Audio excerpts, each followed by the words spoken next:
Et sans contredit, le mystère de la piété est grand. Dieu a été manifesté en chair, justifié par l'Esprit, vu des anges, prêché aux nations, cru dans le monde élevé, dans la gloire. 1 Timothée 3,16. Notons que le mot traduit par piété dans ce passage est unique dans le Nouveau Testament. Il ne s'agit pas du mot couramment utilisé et traduit par piété, mais ce mot signifie nature divine, de sorte qu'une traduction meilleure serait « grand est le mystère de la nature divine qui a été rendu visible dans la chair ». Éphésiens 5, 30, 32, parce que nous sommes membres de son corps. C'est pourquoi l'homme quittera son père et sa mère, s'attachera à sa femme, et les deux deviendront une seule chair. Ce mystère est grand. Je dis cela par rapport à Christ et à l'Église. Dans ces deux passages, je crois que nous avons une interprétation du chapitre 17 de l'évangile de Jean. Vous pouvez prendre le passage de Timothée, noter ses propositions, et en les transposant dans ce chapitre de l'évangile de Jean, vous verrez qu'il y a deux similitudes. L'une avec Christ, personnellement, et la deuxième avec ceux qui constituent son Église.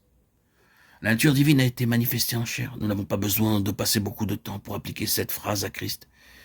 Il n'y a aucun doute que ceci le concerne, qu'il est celui à qui cela convient, qu'en vérité, il était Dieu manifesté en chair, que la nature divine fut incarnée en lui.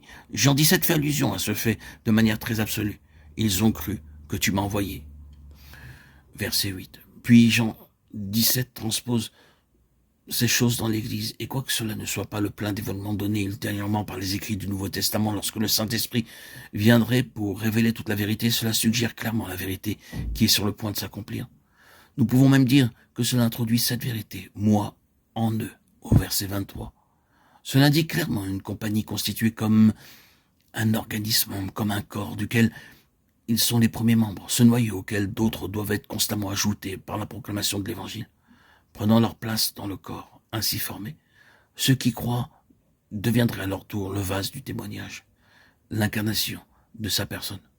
Plus tard, l'apôtre l'exprimera ainsi. Celle-ci nous assure de sa part les plus grandes et les plus précieuses promesses, afin que par elles vous deveniez participants de la nature divine. 2 Pierre 1, 4.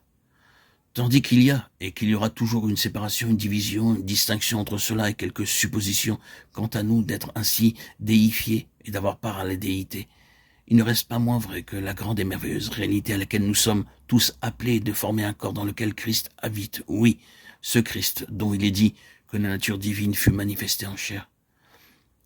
Un objectif en vue, en ceci, était que cette manifestation ne cesse pas dans ce monde avec le retour de Christ dans la gloire, mais que soit perpétuée la manifestation terrestre de la nature divine par son corps, comme cela l'avait été par lui-même. C'est une vérité magnifique et glorieuse.